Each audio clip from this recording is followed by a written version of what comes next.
안녕하세요. 저는 이영숙이라고 합니다. 정말 큰일 날 뻔했던 제 이야기 좀 들어주세요.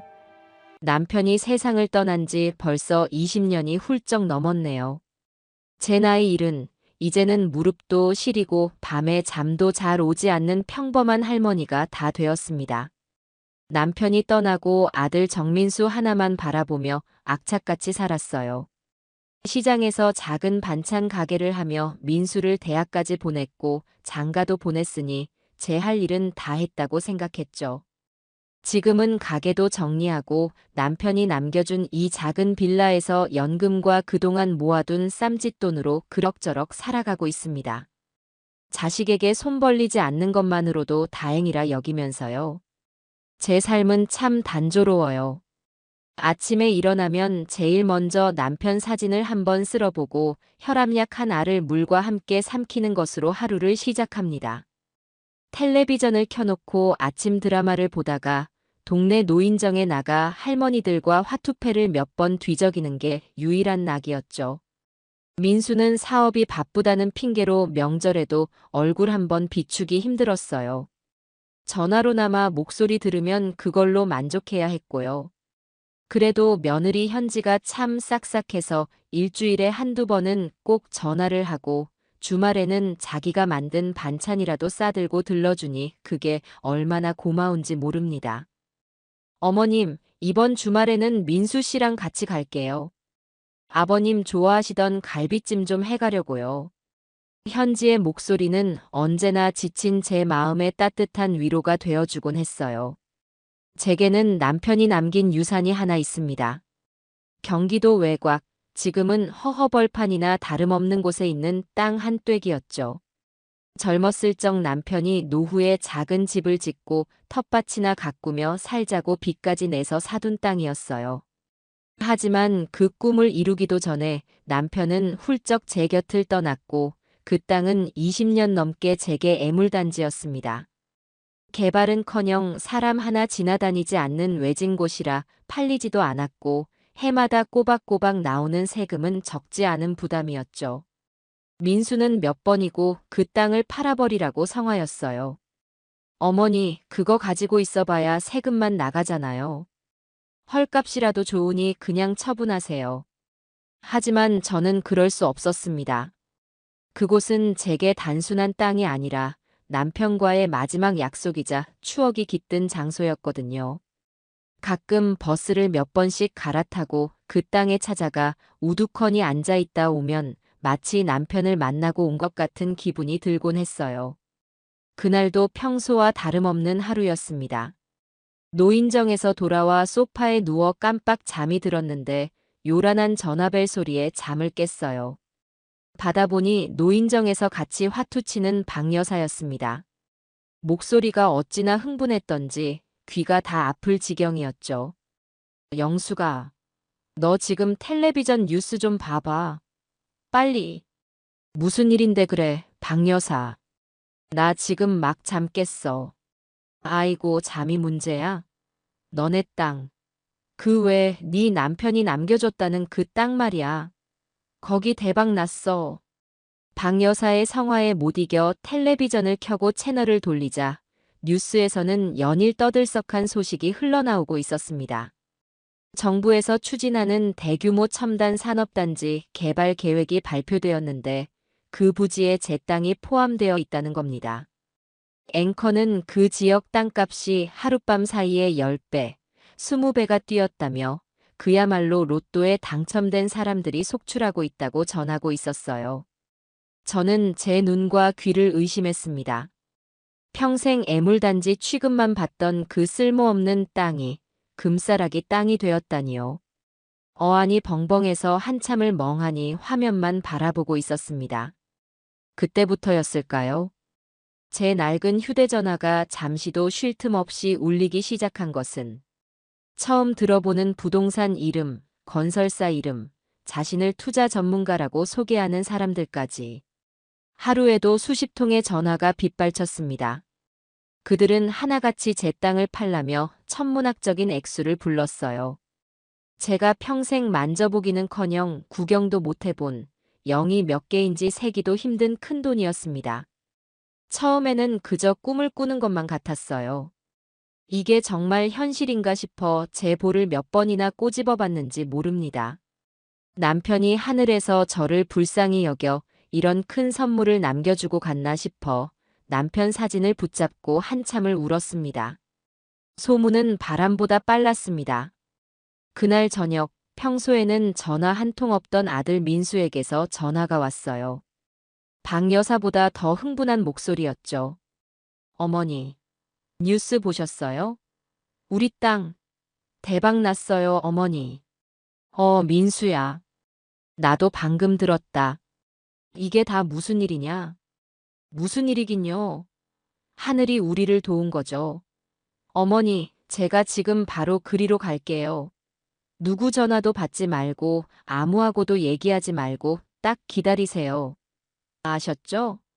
민수는 대답할 틈도 주지 않고 전화를 끊었습니다. 그리고 1시간이 채 지나지 않아 민수가 과일이며 한우며 양손 가득 무언가를 사들고 헐레벌떡 집으로 들이닥쳤어요. 명절에도 빈손으로 오던 녀석이 저렇게 바리바리 싸들고 온 것은 처음 보는 광경이었습니다. 숨을 헥헥거리며 들어서는 아들의 얼굴은 평소와는 무언가 달라 보였어요. 기쁨과 흥분, 그리고 제가 읽을 수 없는 무언가가 뒤섞인 그런 표정이었습니다. 어머니, 이제 우리 고생 끝났어요. 이 땅만 잘 팔면 어머니 평생 휠체어 타고 다니셔도 될 만큼 편하게 모실 수 있어요. 아이고, 무슨 휠체어야. 나는 아직 정정하다. 그만큼 이제 호강시켜 드린다는 말이죠. 제가 다 알아봤는데 이거 그냥 아무한테나 팔면 절대 안 돼요. 사기꾼들이 얼마나 많은지 아세요? 어머니 같은 분들 등쳐먹으려고 눈에 불을 켠 놈들이 득실거린다고요. 민수는 제 옆에 바싹 붙어 앉아 열변을 토하기 시작했습니다. 자기가 아는 사람 중에 아주 정직하고 능력 있는 부동산 전문가가 있다면서 그 사람을 통해서만 거래해야 한다고 몇 번이나 강조했어요. 다른 부동산에서 오는 전화는 무조건 사기니 받지도 말라고 신신당부를 하더군요. 제가 내일 그분이랑 같이 올게요. 아마 최고의 가격을 제시할 겁니다. 어머니는 아무 걱정 마시고 제가 하자는 대로만 하시면 돼요. 다 어머니 편하게 모시려고 이러는 거잖아요. 아들은 제 손을 꾹 잡으며 말했습니다. 자식이 저를 위한다는데 마다할 부모가 어디 있겠어요. 평생 속만 썩이던 아들이었지만 그래도 제 뱃속으로 낳은 자식이니 믿어야지요. 저는 고개를 끄덕였습니다. 하지만 이상하게도 마음 한구석이 서늘해지는 기분을 지울 수가 없었어요. 그토록 땅을 팔라고 성화하던 녀석이 왜 하필 자기가 아는 사람하고만 거래해야 한다고 저렇게까지 강조하는 걸까요? 아들의 눈빛에서 스쳐 지나간 탐욕의 그림자를 그때의 저는 애써 외면하고 싶었는지도 모릅니다. 그저 아들이 드디어 철이 들었나 보다 그렇게 믿고 싶었을 뿐이었죠. 그 믿음이 얼마나 어리석고 위험한 것이었는지는 아주 오랜 시간이 지나지 않아 뼈저리게 깨닫게 되었습니다. 그날 밤 저는 밀려드는 전화벨 소리와 아들의 흥분된 목소리, 그리고 정체를 알 수 없는 불안감에 휩싸여 뜬 눈으로 밤을 지새워야 했습니다. 모든 비극은 그렇게 장밋빛 희망의 얼굴을 하고 제게 다가오고 있었어요. 다음 날 아침, 밤새 뒤척인 탓에 온몸이 솜처럼 무거웠습니다. 어젯밤 아들이 보여준 그 번들거리는 눈빛이 자꾸만 아른거려 마음이 불편했지요. 제가 평생 알던 제 아들이 아닌 것 같다는 낯선 기분이 들었어요. 하지만 곧 고개를 저었습니다. 아니야, 자식이 부모 위한다는데 내가 괜한 생각을 하는 거지. 큰돈이 갑자기 생긴다니 내가 정신이 오락가락하는 게야. 그렇게 애써 스스로를 다독이고 있는데 아침 식사도 마치기 전에 현관문 비밀번호를 누르는 소리가 들렸습니다. 약속이라도 한 듯 아들 민수가 어제 말했던 그 부동산 전문가라는 사람과 함께 들이닥쳤어요. 어머니, 이쪽은 제가 말씀드렸던 최 실장님입니다. 이 분야에서는 최고 전문가세요. 민수의 소개로 고개를 꾸벅 숙이는 최 실장이라는 남자는 딱 봐도 번지르르한 인상이었습니다. 머리에는 기름을 발라 빗어 넘겼고 몸에 착 감기는 비싼 양복에 번쩍이는 구두까지. 손목에는 제 빌라 한 채 값은 되어 보이는 시계를 차고 있었죠. 그는 능숙하게 미소를 지으며 제게 다가와 손을 내밀었습니다. 어머님, 말씀 많이 들었습니다. 정민수 대표님 같은 효자를 두셔서 정말 든든하시겠습니다. 저는 어색하게 그 손을 맞잡았습니다. 그의 손은 부드러웠지만 어딘가 모르게 차가운 느낌이었어요. 민수는 뭐가 그리 좋은지 입이 귀에 걸려서 최 실장을 소파 상석에 앉히고는 자기는 주방으로 달려가 찬물이라도 내온다며 부산을 떨었습니다. 평소 제게 물 한 잔 스스로 떠다 마신 적 없던 녀석이었는데 말입니다. 최 실장이라는 사람은 가방에서 서류철과 노트북을 꺼내더니 제 앞에 펼쳐 보였습니다.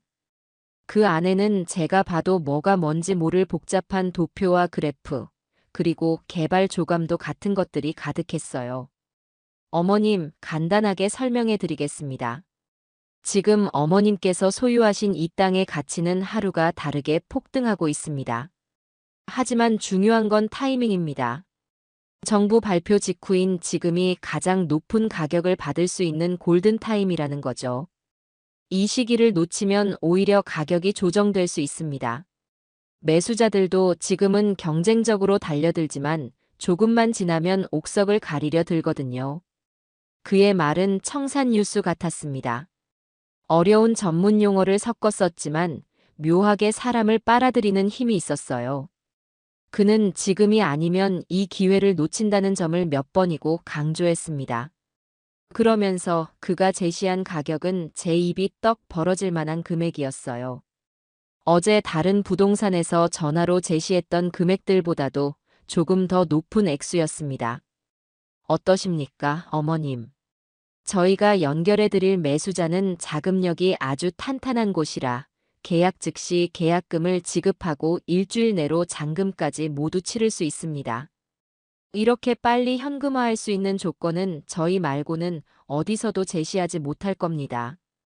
옆에서 듣고 있던 민수가 제 팔을 툭 치며 속삭였습니다. 어머니 들으셨죠? 이 조건이면 최고예요. 다른 놈들은 계약금만 걸어놓고 몇 달씩 시간 끄는 경우도 허다하대요. 그러다 계약 파기되면 이도 저도 안 되는 거고요. 최 실장님만 믿으면 돼요. 모든 것이 너무나 완벽하게 들렸습니다. 최고의 가격, 가장 빠른 정산. 의심할 여지가 없어 보였죠. 하지만 저는 선뜻 대답할 수가 없었어요. 남편의 얼굴이 아른거렸기 때문입니다. 그가 평생을 바쳐 마련한 땅, 우리의 꿈이 담긴 땅을 이렇게 단 몇십 분 만에 결정해버려도 되는 걸까? 조금만 생각해 볼 시간을 주시면 안 될까요? 너무 갑작스러워서. 제 말에 최 실장의 얼굴에 스쳐 지나가는 미세한 굳은 표정을 저는 놓치지 않았습니다. 그는 곧바로 인자한 미소를 되찾으며 말했죠. 물론입니다, 어머님. 충분히 이해합니다. 하지만 제가 앞서 말씀드렸듯이 이 조건은 오늘, 내일까지가 유효합니다. 저희 쪽 매수자도 마냥 기다려줄 수는 없는 입장이거든요. 워낙 경쟁이 치열해서요. 그의 말은 정중했지만 사실상 지금 당장 결정하라는 압박이나 다름없었습니다. 그들이 돌아가고 난 뒤 저는 소파에 주저앉아 한숨을 쉬었습니다. 머릿속이 터질 것처럼 복잡했어요. 그때부터 민수의 본격적인 재촉이 시작되었습니다. 1시간에 한 번꼴로 전화해서는 결정했냐고 닥달을 하더군요. 어머니, 뭘 그렇게 고민하세요? 최 실장님보다 더 좋은 조건은 없어요. 제가 다 확인했다니까요. 민수야, 그래도 이건 너무 큰일이잖니. 마음의 준비도 안 됐는데. 마음의 준비는 무슨 마음의 준비요? 돈벼락 맞는데 무슨 준비가 필요해요? 어머니, 솔직히 말씀드릴게요. 저 지금 사업 때문에 좀 힘들어요. 이번에 이 땅 팔아서 들어오는 돈으로 급한 불도 끄고 사업도 확장해야 합니다. 그래야 제가 어머니 제대로 모실 수 있는 거 아니에요? 어머니가 이렇게 주저하시면 저 정말 힘들어져요. 아들은 결국 본심을 드러내기 시작했습니다. 저를 위한다는 말 뒤에는 자신의 이익이 숨어 있었던 겁니다. 서운한 마음이 물밀듯이 밀려왔어요. 하지만 한편으로는 아들이 힘들다는 말에 가슴이 철렁 내려앉았습니다. 부모 마음이란 게 다 그런 걸까요? 자식이 힘들다는데 매몰차게 외면할 수가 없었습니다. 그렇게 며칠을 고민으로 지새우던 주말이었습니다. 현관문 너머로 어머님, 저 현지예요. 하는 밝은 목소리가 들려왔어요. 며느리 현지였습니다. 양손에는 자기가 직접 만들었다는 갈비찜과 나물 반찬이 들려 있었죠. 며느리를 보니 긴장이 탁 풀리면서 저도 모르게 눈물이 핑 돌았습니다. 어머님, 무슨 일 있으세요? 얼굴이 안 좋아 보이세요. 현지는 제 손을 잡으며 걱정스럽게 물었습니다.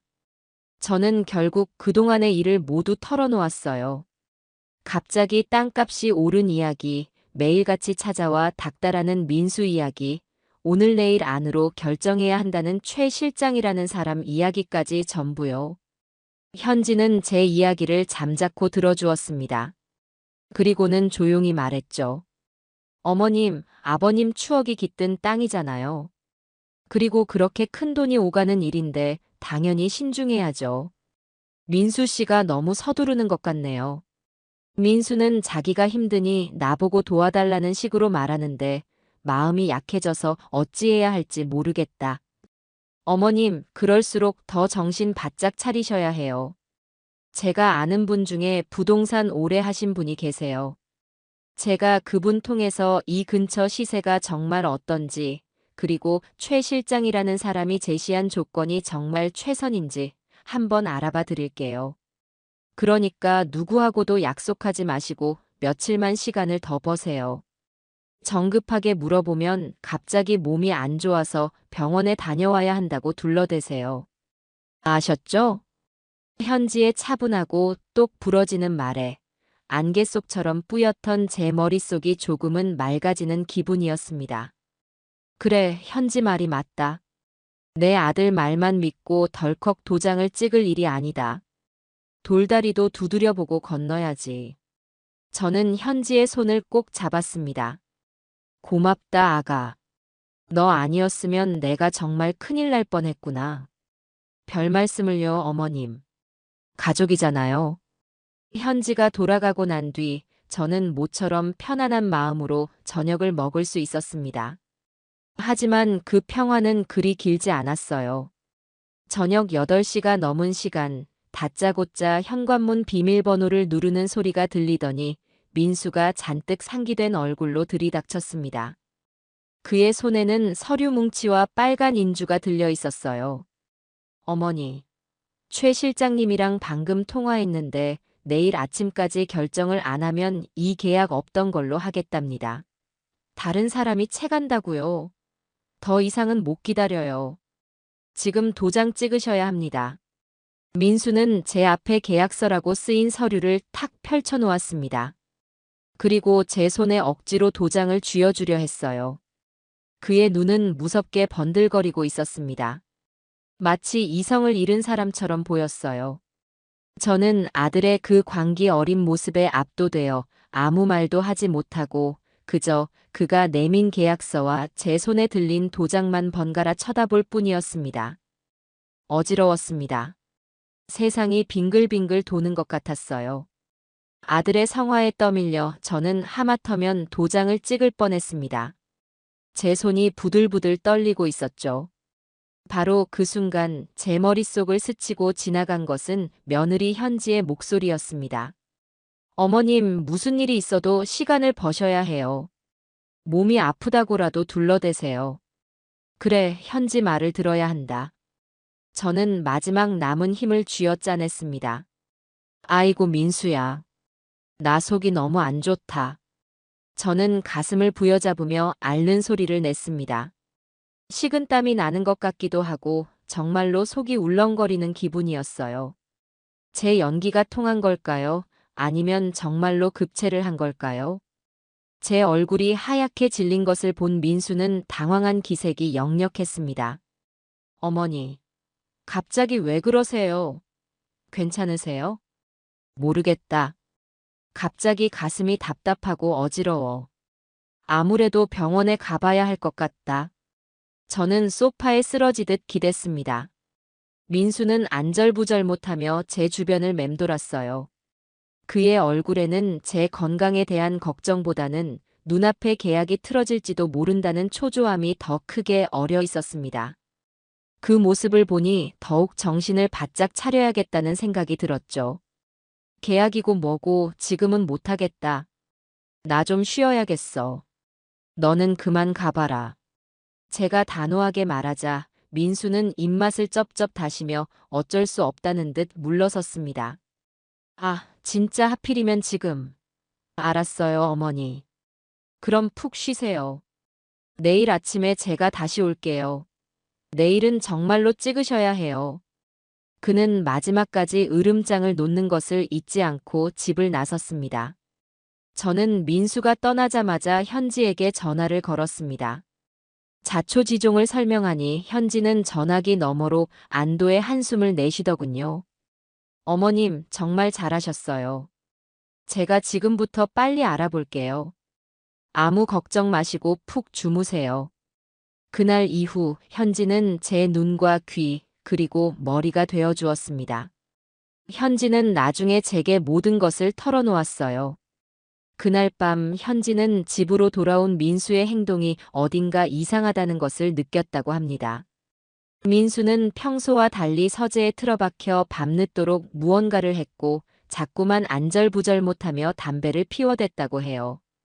현지의 의심은 확신으로 바뀌었습니다.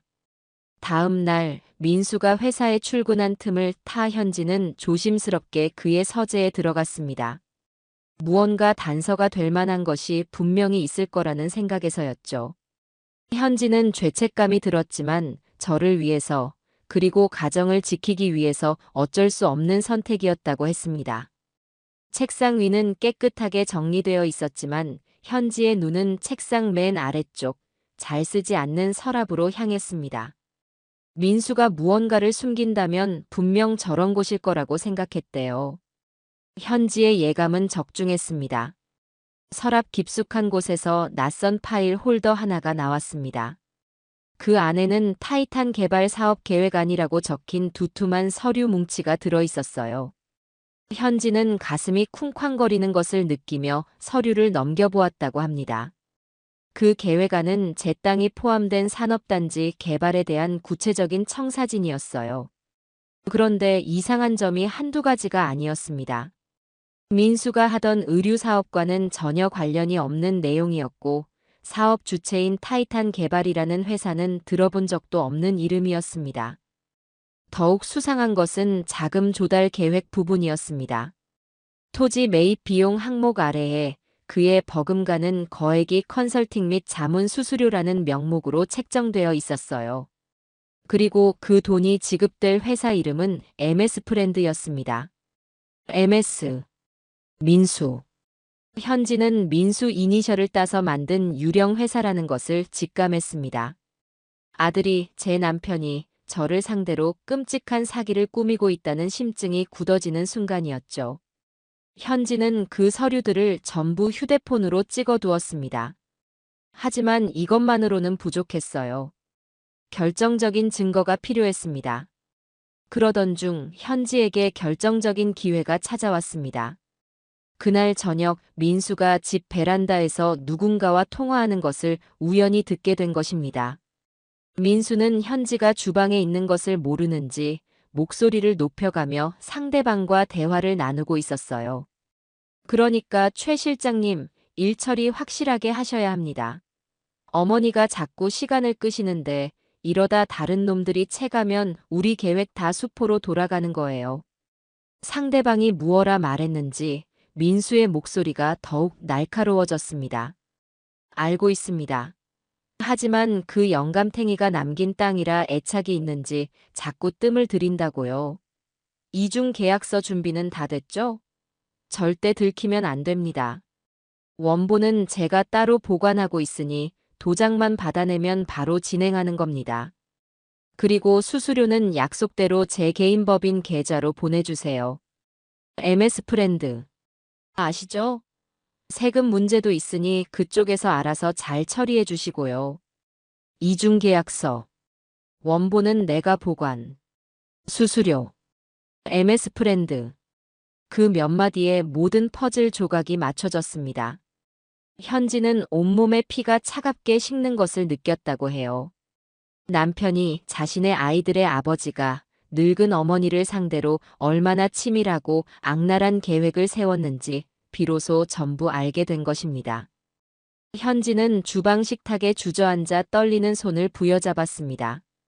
이제는 더 이상 의심이 아니었어요. 이것은 명백한 현실이었습니다. 이제는 남편을 막아야 했습니다. 저를, 그리고 스스로를 파멸로 몰고 가는 민수를 막아야만 했습니다. 그날 밤 현지는 잠든 민수의 얼굴을 보며 소리 없이 눈물을 흘렸다고 합니다. 그리고 결심했죠. 이 진실을 밝혀내고 모든 것을 제자리로 돌려놓겠다고요. 저를 구하기 위한 며느리의 외로운 싸움이 그렇게 시작되고 있었습니다. 다음 날 아침, 저는 현지로부터 긴급한 전화를 받았습니다. 평소의 차분한 목소리와는 달리 다급함과 분노가 뒤섞인 목소리였어요. 어머님, 지금 잠시 댁으로 가도 될까요? 민수 씨는 오늘 아침 일찍 지방 출장 간다고 나갔어요. 드릴 말씀이 있어요. 아주 중요한 일이에요. 현지의 목소리에서 심상치 않은 기운을 느낀 저는 그러라고 했습니다. 30분쯤 지났을까, 초인종 소리와 함께 현지가 집으로 들어섰습니다. 현지의 얼굴은 하얗게 질려 있었고 눈은 붉게 충혈되어 있었어요. 저는 직감적으로 무언가 아주 잘못되었다는 것을 깨달았죠. 현지는 식탁에 앉자마자 어젯밤에 있었던 일들을 모두 털어놓았습니다. 민수의 서재에서 발견한 사업 계획서, 그리고 베란다에서 엿들은 통화 내용까지. 어머님, 민수 씨가 우리를 속이고 있어요.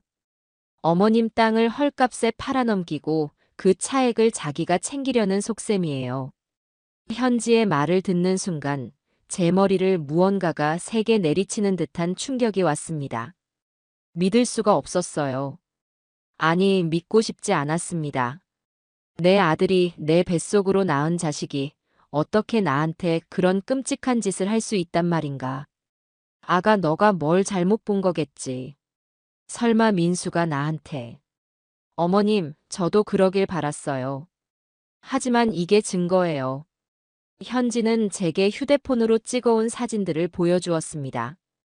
타이탄 개발 사업 계획안이라는 제목 아래 제 땅의 위치가 정확히 표시된 지도와 함께 MS 프렌드라는 회사로 지급될 거액의 컨설팅 수수료 내역이 선명하게 보였습니다. 그리고 현지가 설명해준 이중 계약서라는 말의 의미를 깨닫는 순간 저는 온몸에 힘이 빠져나가는 것을 느꼈습니다. 아들의 계획은 이랬습니다. 최 실장이라는 사람과 짜고 저에게는 시세보다 조금 낮은 금액이 적힌 가짜 계약서를 보여주고 도장을 받아냅니다. 그리고 그들은 뒤로 진짜 개발 회사와는 훨씬 더 높은 가격으로 계약을 체결하는 것이었죠. 예를 들어 저에게는 50억에 판다고 속이고 실제로는 100억에 파는 겁니다. 그리고 그 차액 50억은 아들 민수와 최 실장 일당이 컨설팅 수수료라는 명목으로 나누어 갖는 치밀한 사기 계획이었어요. 민수가 제게 그토록 재촉하고 다른 부동산은 쳐다보지도 못하게 막았던 이유가 바로 이것이었습니다. 제 아들이 제 눈을 가리고 제 재산을 통째로 삼키려 했던 겁니다. 어머니, 정신 차리셔야 해요. 지금이라도 알게 된 게 다행이에요. 우리가 이걸 막아야 해요. 현지의 단호한 목소리에 저는 겨우 정신을 차릴 수 있었습니다. 배신감에 몸이 떨리고 눈물이 쏟아졌지만 지금은 울고 있을 때가 아니었어요. 저는 이를 악물었습니다. 내 아들이 저지른 잘못이지만 그 죗값을 치르게 하는 것이 어미로서 마지막으로 할 일이라는 생각이 들었습니다. 그래, 막아야지. 막고 말고. 그래서 이제 우리가 어찌하면 좋겠냐? 우선 증거가 더 필요해요. 어머님, 민수 씨가 원본은 내가 보관하고 있다고 했어요. 아마 그 진짜 계약서 원본을 자기 서재나 개인 금고 같은 곳에 숨겨뒀을 거예요. 그걸 찾아야 해요. 그게 있어야 이 사기극을 완벽하게 증명할 수 있어요. 현지는 그날부터 탐정처럼 움직이기 시작했습니다. 낮에는 인터넷을 통해 민수가 언급했던 타이탄 개발과 최 실장의 뒷조사를 했어요. 타이탄 개발은 설립된 지 얼마 안 된 신생회사였지만 최근 개발 호재 지역에서 비슷한 방식으로 토지를 매입하며 여러 차례 구설에 올랐던 회사였습니다. 피해자들은 하나같이 시세보다 낮은 가격에 계약을 종용받았고 교묘한 계약서 조항 때문에 나중에 사실을 알고도 속수무책으로 당했다고 주장하고 있었어요. 최 실장이라는 사람의 이름으로 검색하자 부동산 사기 관련 커뮤니티에서 그의 이름을 여러 번 발견할 수 있었습니다. 그는 번지르르한 외모와 현란한 말솜씨로 노인들에게 접근해 사기를 치는 전문 사기꾼이었습니다. 이미 여러 건의 사기 전과도 있었고요. 모든 정보가 아들 민수가 사기꾼들과 한패라는 사실을 가리키고 있었습니다. 이제 남은 것은 단 하나, 민수가 숨겨놓은 진짜 계약서를 찾는 것이었습니다. 하지만 민수가 지방 출장에서 돌아오면 더 이상 기회가 없을지도 몰랐습니다. 현지는 초조해졌어요. 어머님, 제가 오늘 밤에 다시 한번 민수 씨 서재를 뒤져봐야 할 것 같아요. 위험하지만 어쩔 수 없어요. 내일 민수 씨가 돌아오면 분명 무슨 수를 써서라도 어머님 도장을 받아내려고 할 거예요. 그 전에 증거를 확보해야만 해요. 아가, 그러다 들키기라도 하면 어쩌려고 그러니? 너무 위험하다. 괜찮아요, 어머님. 제가 조심해서 할게요. 어머님은 그저 민수 씨가 전화하면 계속 몸이 안 좋다고 도저히 신경 쓸 겨를이 없다고만 말씀하세요. 최대한 시간을 벌어주셔야 해요. 그날 밤 저는 잠을 이룰 수가 없었습니다. 현지가 무사히 증거를 찾기만을, 그리고 이 끔찍한 악몽이 빨리 끝나기만을 기도했습니다. 제 아들은 괴물이 되어 있었고 그 괴물과 싸우는 것은 가녀린 제 며느리였습니다.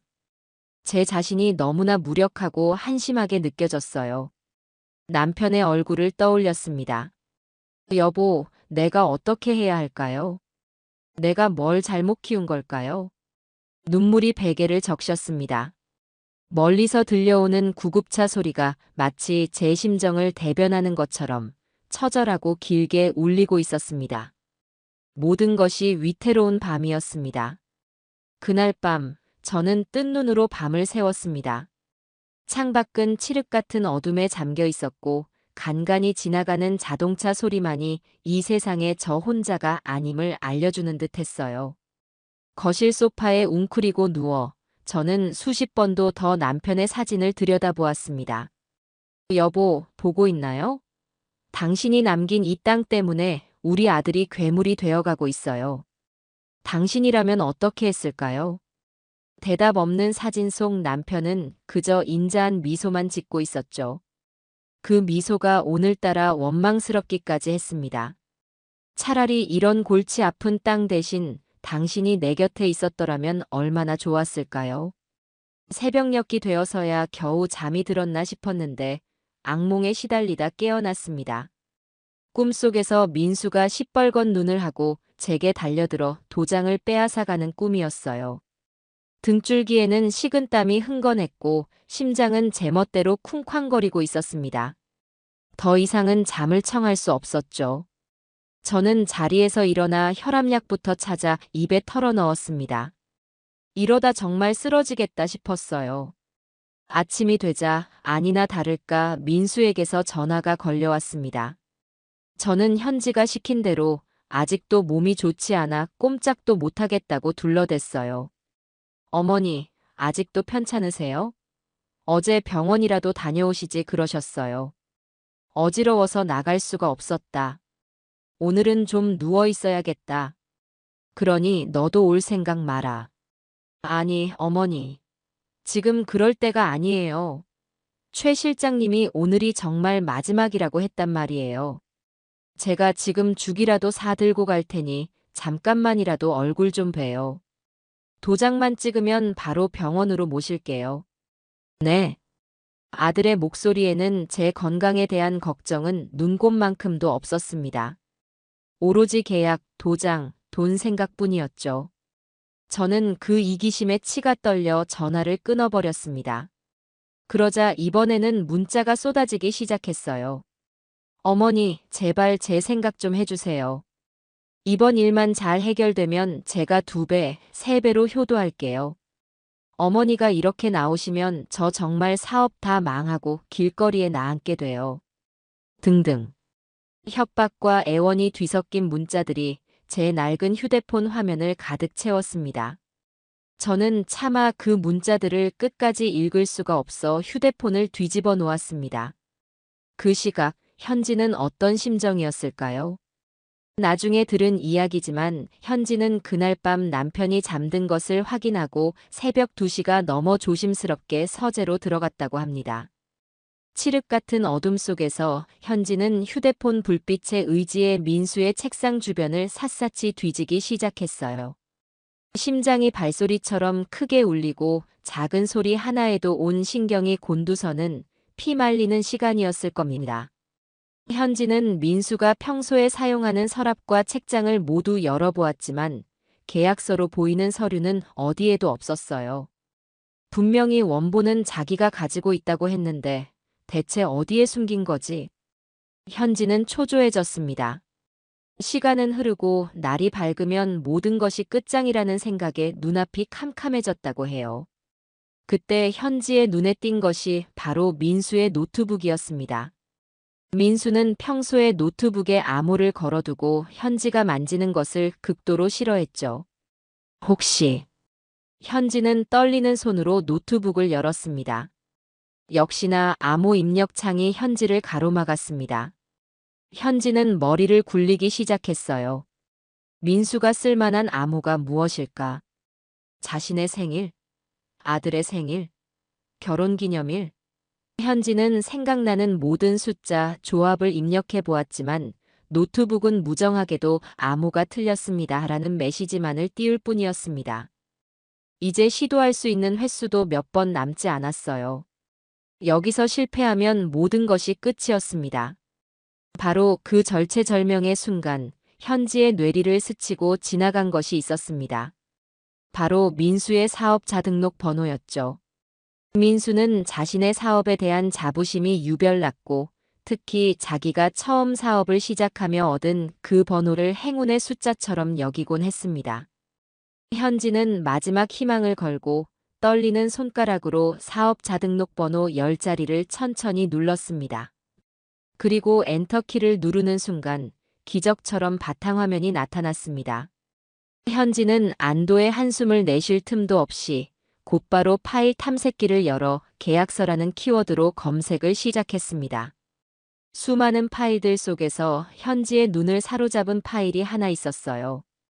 최종 진짜 계약서라고 저장된 한글 파일이었습니다. 파일명부터가 모든 것을 말해주고 있었죠. 현지는 마우스를 더블 클릭했습니다.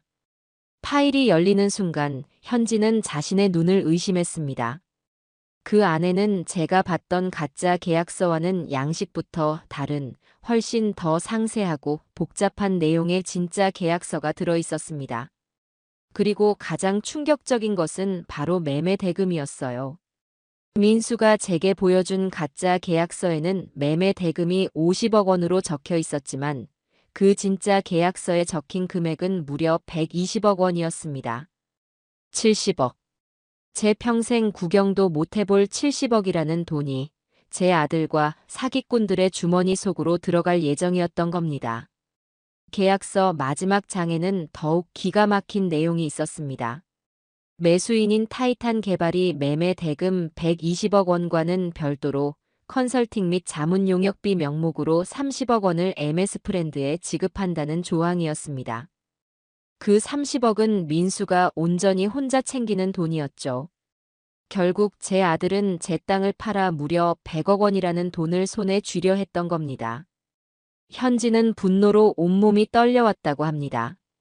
인간의 탐욕이 어디까지 갈 수 있는지, 자신이 사랑했던 남편이 얼마나 무서운 괴물이었는지를 깨닫는 순간이었죠. 현지는 그 계약서 파일 전체를 자신의 이메일로 보내고 모든 페이지를 휴대폰으로 찍었습니다. 그리고 혹시 모를 상황에 대비해 파일을 USB에 복사하기까지 했어요. 모든 증거를 확보한 현지는 새벽 5시가 다 되어서야 조용히 서재를 빠져나와 자신의 방으로 돌아왔습니다. 그리고 아침, 민수가 지방 출장을 간다며 집을 나서자마자 현지는 제게 전화를 걸었던 겁니다. 하지만 현지의 계획은 예기치 못한 난관에 부딪혔습니다. 민수가 현지에게 전화를 걸어 갑자기 출장이 취소되었다며 오늘 안에 어머니의 도장을 받아야겠으니 자기가 먼저 어머니 댁에 가 있겠다고 통보한 것입니다. 현지, 너는 장모님 댁에 잠깐 들렀다 와. 오늘 저녁은 다 같이 외식하자. 내가 크게 한턱 쏠게. 민수의 목소리는 이상할 정도로 들떠 있었다고 합니다. 모든 계획이 성공 직전에 와 있다는 흥분을 감추지 못하는 목소리였죠. 현지는 심장이 철렁 내려앉았습니다. 지금 당장 저에게 달려가 모든 것을 알려야 하는데 민수가 먼저 도착해 저를 압박하기 시작하면 모든 것이 끝장날 수도 있었기 때문입니다. 현지는 알았다고 대답하고 전화를 끊자마자 곧바로 옷을 챙겨 입고 집을 나섰습니다. 택시를 잡아 타고 저희 집 주소를 외쳤어요. 기사님, 최대한 빨리 가주세요. 정말 급한 일이에요. 하지만 출근 시간이 막 시작된 도로는 차들로 꽉 막혀 거북이 걸음을 하고 있었습니다. 현지의 마음은 타들어갔죠. 휴대폰 배터리는 간밤에 증거를 옮기느라 거의 다 닳아 언제 꺼질지 모르는 상황이었습니다. 그 시각, 저는 아들의 전화를 받고 불안에 떨고 있었습니다. 어머니, 저 민수예요. 지금 집 앞으로 가고 있어요. 최 실장님도 같이요. 오늘 정말 끝내야 해요. 아픈 건 알겠지만 5분이면 되니까 잠깐만 얼굴 보여주세요. 저는 안 된다고, 지금은 아무도 만나고 싶지 않다고 소리쳤지만 아들은 막무가내였습니다. 곧이어 현관문 비밀번호를 누르는 소리가 들리고 민수와 최 실장이 당연하다는 듯 집 안으로 들어섰습니다. 민수의 얼굴은 어제와는 달리 아주 평온해 보였어요. 모든 것을 컨트롤하고 있다는 자신감이 넘치는 표정이었죠. 어머니, 몸은 좀 어떠세요? 안색이 안 좋으시네요. 하지만 이 일만 마무리하면 제가 국내 최고의 병원에 모시고 가서 종합검진 싹 받게 해드릴게요. 민수는 제 옆에 앉아 제 손을 잡으며 살갑게 말했습니다. 최 실장은 익숙하게 가방에서 서류를 꺼내 거실 테이블 위에 펼쳐놓았어요.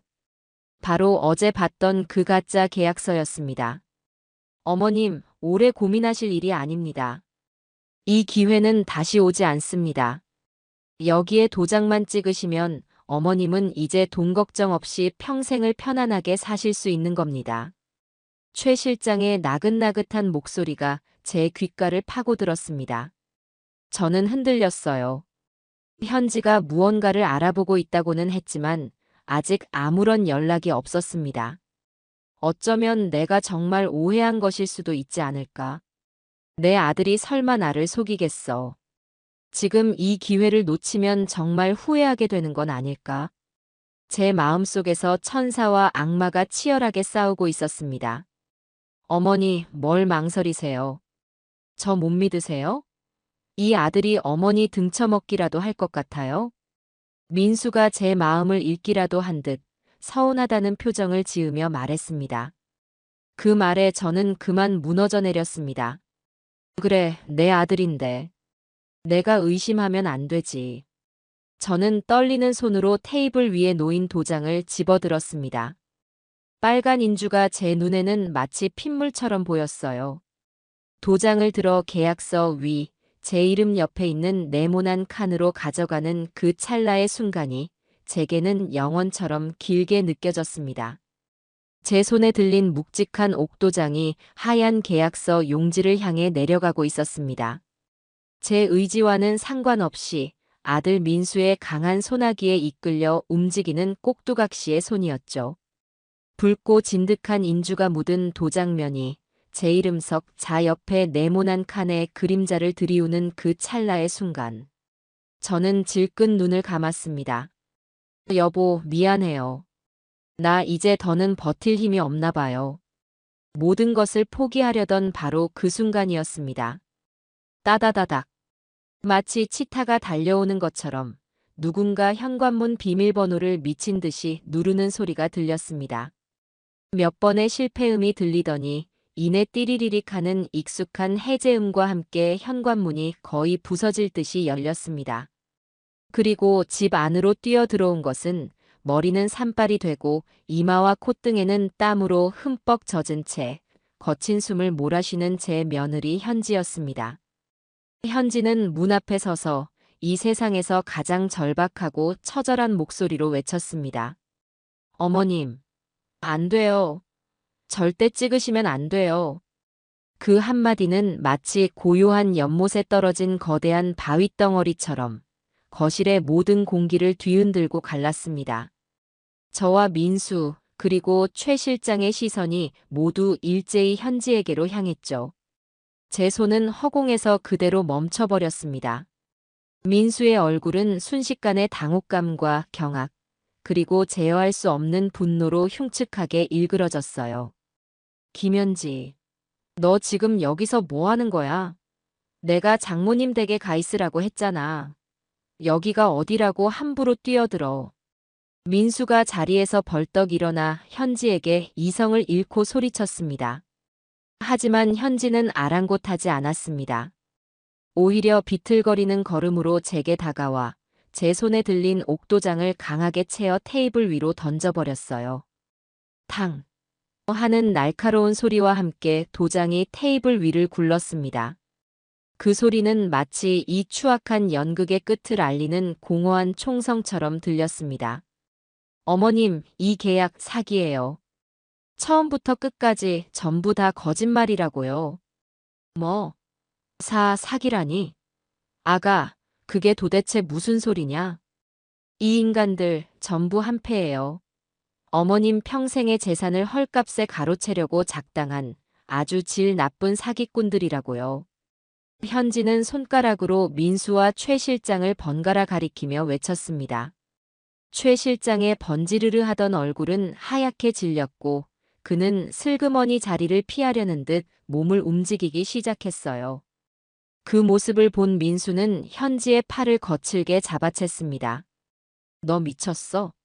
지금 무슨 말도 안 되는 소리를 짓거리는 거야? 어머니 현지가 요즘 스트레스를 많이 받아서 헛것을 보나 봅니다. 여러분 신경 쓰지 마십시오. 제 아내가 좀 아파서요. 민수는 마지막까지 주변 사람들을 속이려 했습니다. 제 아내를 정신병자로 몰아가면서까지 말이죠. 저는 그 모습에 치가 떨렸지만 너무나 큰 충격에 아무 말도 할 수가 없었어요. 헛것이라고? 이게 헛것으로 보여. 당신이야말로 눈 똑똑히 뜨고 봐. 이 사기꾼아. 현지는 민수의 손을 짐승처럼 뿌리치고 품속에서 구겨진 종이 몇 장과 작은 USB 하나를 꺼내 테이블 위에 내던졌습니다. 그리고 자신의 휴대폰을 꺼내 거실의 커다란 텔레비전과 연결했어요. 잠시 후 텔레비전 화면에 문서 파일 하나가 나타났습니다. 어머님, 이게 진짜 계약서예요. 이 사람들이 어머님께 보여준 건 금액을 절반 이하로 줄여놓은 가짜 계약서고요. 진짜 계약서에 적힌 매매 대금은 50억이 아니라 120억이에요. 현지의 목소리는 떨리고 있었지만 그 안에는 추호의 망설임도 없는 확신과 분노가 담겨 있었습니다. 저는 떨리는 눈으로 텔레비전 화면과 테이블 위에 놓인 가짜 계약서를 번갈아 보았습니다. 진짜 계약서에는 매매 대금 일금 120억 원정이라는 글자가 선명하게 박혀 있었어요. 제 심장이 바닥으로 쿵 떨어지는 기분이었습니다. 온몸의 피가 차갑게 식어버렸죠. 그리고 이게 뭔지 아세요, 어머님? 이 MS 프렌드라는 회사. 당신 아들, 정민수가 만든 유령 회사예요. 이 회사로 컨설팅비 명목으로 30억을 따로 챙기기로 했더라고요. 당신 아들이 어머님 땅 팔아서 무려 100억을 자기 주머니에 넣으려고 이 모든 일을 꾸민 거라고요. 어머니를 노친네라고 부르면서 이 사기꾼들이랑 작당 모의한 대화 내용도 여기 다 있어요. 현지는 민수와 최 실장이 나눈 메신저 대화 내용까지 화면에 띄웠습니다. 노친네가 자꾸 뜸을 들인다. 내일 확실하게 마무리 짓겠다는 식의 아들이라고는 믿을 수 없는 차가운 단어들이 제 눈을 파고들었습니다. 모든 것이 밝혀지는 순간 거실에는 무거운 침묵이 흘렀습니다. 시간마저 멈춰버린 것 같았어요. 민수는 더 이상 아무 말도 하지 못했습니다. 그의 얼굴은 하얀 종이장처럼 질려 있었고 굵은 땀방울이 이마를 타고 턱 밑으로 뚝뚝 떨어졌습니다. 그의 눈동자는 지진이라도 난 듯 하염없이 흔들리고 있었죠. 모든 것을 잃은 사람의 표정이었습니다. 최 실장이라는 작자는 이미 상황 파악이 끝났는지 슬금슬금 현관 쪽으로 뒷걸음질 치고 있었습니다. 이건 무슨 오해신 것 같은데 저는 정 대표가 하자는 대로 했을 뿐입니다. 저는 이만 가보겠습니다. 어딜 가? 현지가 날카롭게 소리치며 그의 앞을 가로막았습니다. 당신 같은 사기꾼은 경찰서에나 가야지. 당신 이름 최철민 맞지? 사기전과 산범. 이번에도 또 무고한 노인 등쳐서 한몫 챙기려 하셨어요? 당신 같은 사람은 법이 심판해야지. 현지의 말에 최 실장은 그대로 얼어붙었습니다. 자신의 신상까지 다 파악하고 있다는 사실에 이제는 도망칠 수도 없다는 것을 깨달은 듯 그의 얼굴에는 절망감이 가득했습니다.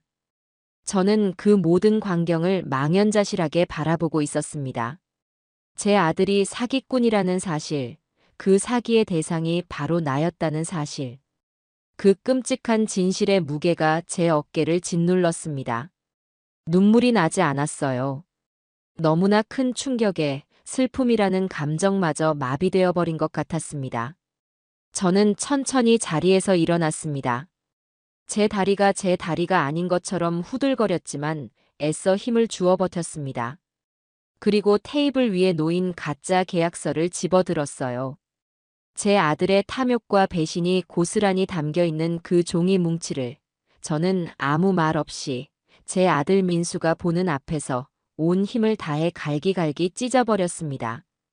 촤악 하는 소리가 거실을 울렸습니다. 종이 조각들이 눈처럼 흩날리며 바닥으로 떨어졌어요. 그 모습을 보던 민수가 마침내 무릎을 꿇었습니다. 어머니, 제가 잘못했어요. 어머니, 제발 용서해 주세요. 민수는 제 바짓가랑이를 붙잡고 아이처럼 울며 매달렸습니다. 하지만 제 마음은 이미 단단한 돌처럼 굳어버린 뒤였습니다. 저는 아무런 대답도 하지 않고 그저 싸늘한 눈으로 바닥에 엎드린 제 아들을 내려다볼 뿐이었습니다. 바로 그때 멀리서부터 들려오던 희미한 사이렌 소리가 점점 더 가까워지고 있었습니다. 그리고 마침내 현관문이 다시 한번 열리며 제복을 입은 경찰 2명이 집 안으로 들어섰습니다. 현지가 택시 안에서 꺼져가는 휴대폰으로 신고를 해두었던 것입니다. 모든 것은 이제 정말로 끝이었습니다. 경찰의 등장은 이 지옥 같은 연극의 마지막 막을 알리는 무자비한 신호탄이었습니다. 거실을 가득 채웠던 민수의 변명과 최 실장의 고함, 그리고 현지의 날카로운 외침이 거짓말처럼 먹고 그 자리에는 숨막히는 정적만이 감돌았어요. 피고인석에 선 죄인처럼 무릎을 꿇고 있던 민수와 현관문 앞에서 굳어있던 최 실장은 문틈으로 들어서는 제복의 사내들을 보자마자 사색이 되었습니다. 그들의 동공이 공포와 절망으로 급격히 확장되는 것을 저는 바로 눈앞에서 똑똑히 보았습니다. 그들의 시간은 이제 끝났습니다. 사기 및 사문서 위조 혐의로 신고를 받고 출동했습니다. 신고자가 김현지 씨 맞으시죠? 중년에 노련해 보이는 형사가 낮고 침착한 목소리로 물었습니다. 그 목소리는 혼돈에 휩싸인 제 집안에 새로운 질서를 부여하는 듯 했어요. 현지는 조금도 흐트러짐 없는 목소리로 대답했습니다. 네, 맞습니다. 제가 신고했습니다. 저기 있는 제 남편 정민수와 저 사람, 최철민이 한패입니다.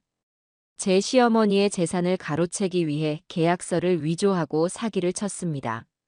증거는 여기 전부 있습니다.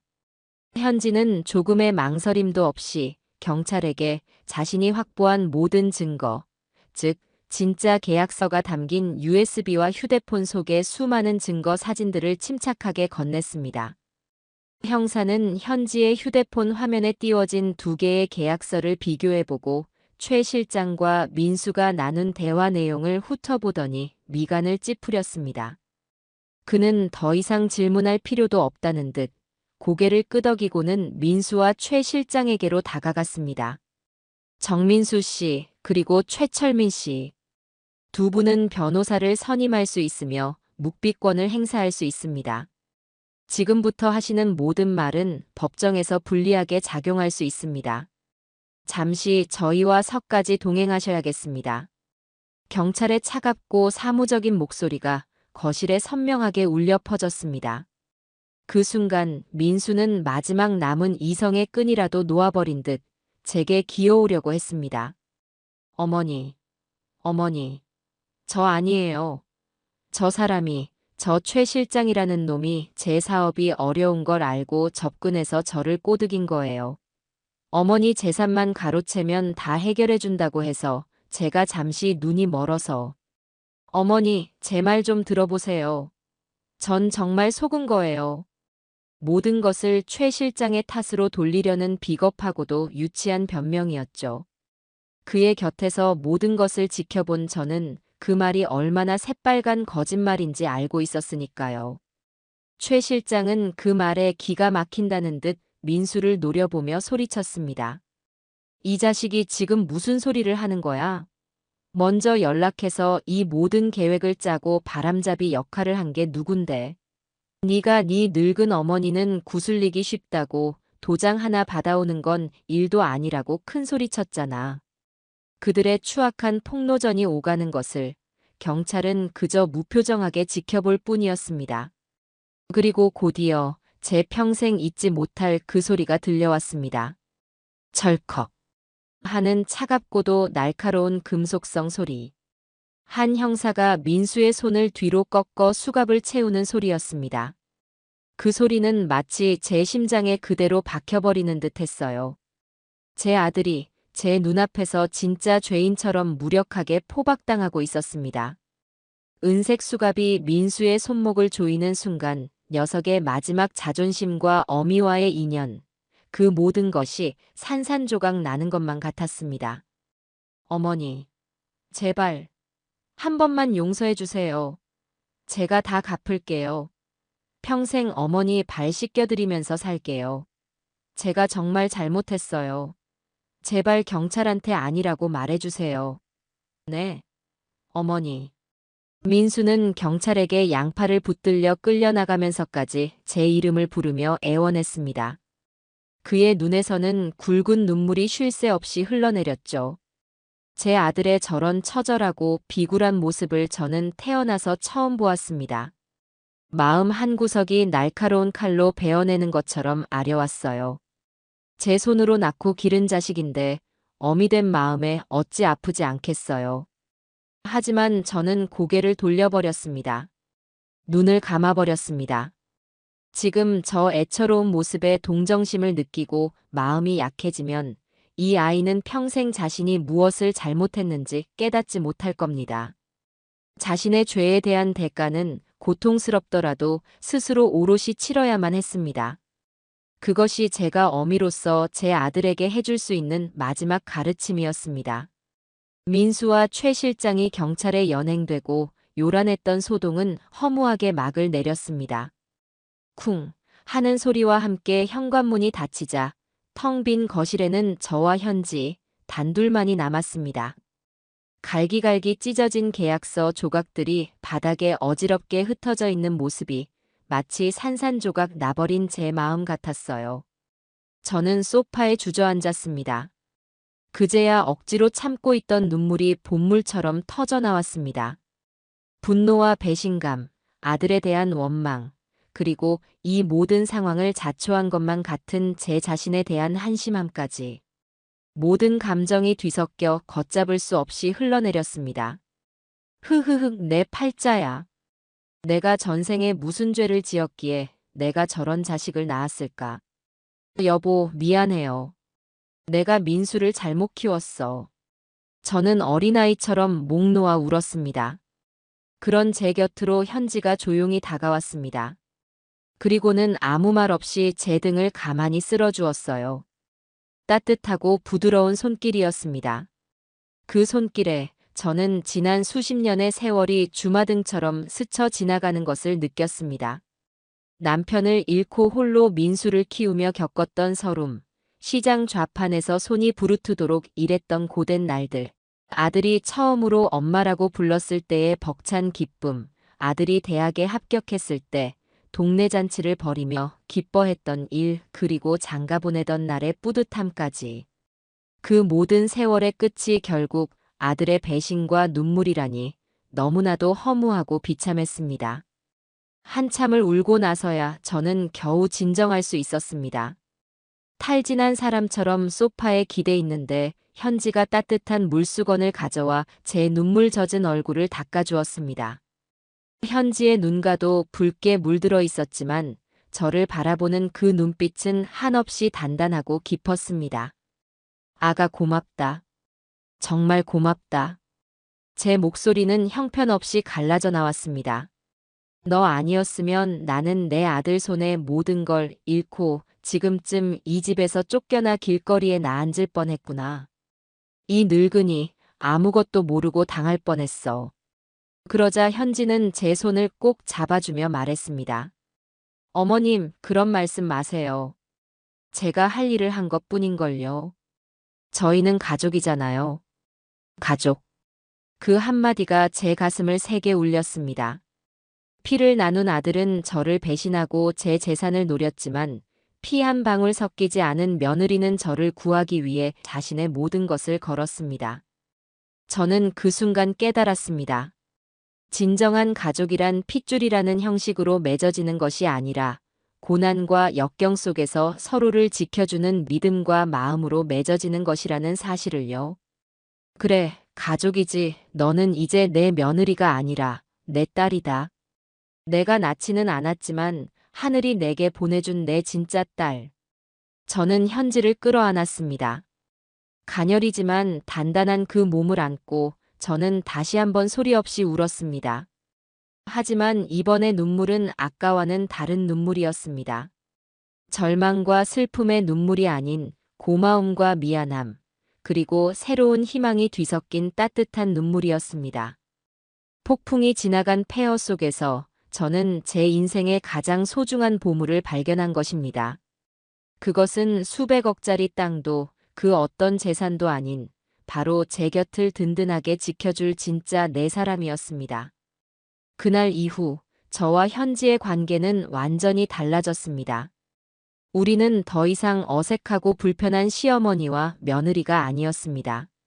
서로의 가장 깊은 상처를 보듬어주고 서로에게 가장 든든한 버팀목이 되어주는 세상에 둘도 없는 애틋한 모녀가 되었습니다.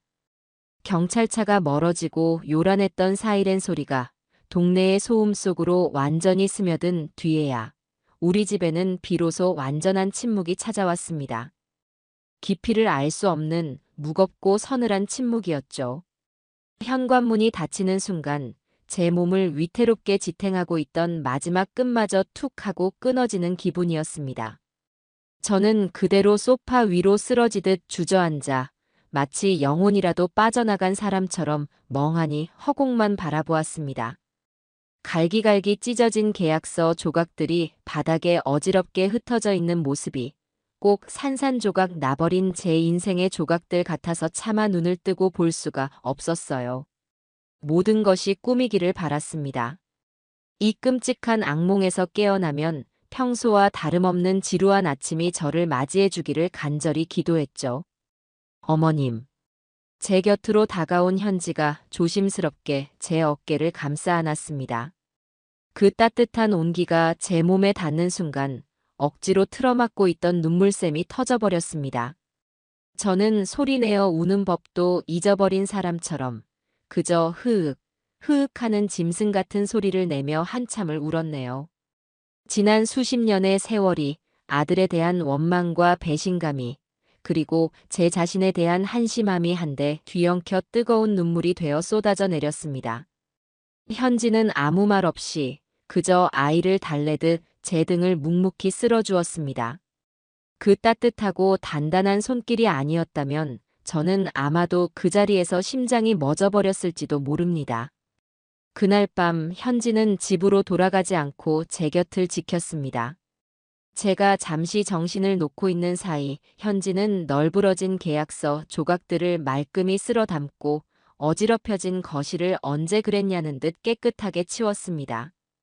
그리고는 부엌에서 달그락거리는 소리를 내더니 이내 김이 모락모락 나는 따뜻한 잣죽을 쑤어 제 앞에 내밀었죠. 어머님, 뭐라도 좀 드셔야 해요. 속이 텅 비면 더 아프세요. 이러다 정말 큰일 나세요. 목구멍으로 무언가를 넘길 기운조차 없었습니다. 숟가락 하나 들 힘도 남아있지 않았어요. 하지만 핏기 하나 없이 저를 걱정스럽게 바라보는 며느리의 얼굴을 보니 차마 거절할 수가 없었습니다. 저는 현지의 부축을 받아 겨우 몸을 일으켜 숟가락을 들었습니다. 그리고는 억지로 죽을 몇 술 떴어요. 역시나 아무 맛도 느껴지지 않았습니다. 그저 모래알을 씹는 것처럼 서걱거리는 느낌뿐이었죠. 식사를 마치고 현지는 따뜻한 물수건으로 제 얼굴과 손을 꼼꼼히 닦아주었습니다. 마치 어린아이가 된 기분이었어요. 모든 것을 정리하고 잠자리에 들 시간 현지는 당연하다는 듯 제 옆에 이부자리를 폈습니다. 어머님, 오늘 밤은 제가 같이 잘게요. 혼자 계시면 무서우실 것 같아요. 수십 년 만에 처음으로 누군가의 온기를 느끼며 잠을 청했죠. 하지만 잠은 오지 않았습니다. 칠흑 같은 어둠 속에서 눈만 껌뻑이고 있는데 뒤척이는 제게 현지가 나지막이 물었어요. 어머님 민수 씨가 원망스러우세요? 저는 한참을 망설이다가 솔직한 심정을 털어놓았습니다. 원망스럽지. 내 뱃속으로 낳은 자식이 이 늙은 어미를 상대로 그런 끔찍한 짓을 꾸몄는데 어떻게 원망스럽지 않겠니? 세상에 어떤 어미가 자식에게 배신당하고 싶은 사람이 있겠어. 하지만 그보다 더 무서운 건 그 아이가 왜 그렇게까지 변해버렸을까 하는 생각이야. 내가 뭘 잘못 가르친 걸까? 아비 없이 자란 서름이 아이를 그렇게 만든 걸까? 아니면 내가 너무 돈 하면서 악착같이 산 모습을 보여줘서 아이가 돈을 최고로 여기게 된 걸까? 모든 게 다 내 탓 같아서 그게 제일 무섭고 고통스럽구나. 제 말에 현지는 어둠 속에서 더듬더듬 제 손을 찾아 꽉 잡아주었습니다. 어머님 탓이 아니에요. 절대 그렇게 생각하지 마세요. 그건 민수 씨 자신의 선택이었어요. 사람은 누구나 살면서 수많은 선택의 기로에 놓이잖아요. 가난하다고 모두가 도둑질을 하는 건 아니고 힘들다고 모두가 남을 속이는 건 아니에요. 거기서 올바른 길을 선택하는 건 결국 자기 자신의 몫이에요. 어머님은 어머님이 하실 수 있는 최선을 다하셨어요. 홀로 민수 씨를 키워내셨잖아요. 그러니 더는 자책하지 마세요. 어머님이 무너지시면 안 돼요. 저희 이제부터 잘 먹고 잘 살아서 보란듯이 이겨내야죠. 현지의 위로에 제 가슴 속에 얼음처럼 단단하게 뭉쳐있던 응어리가 조금은 풀어지는 기분이었습니다.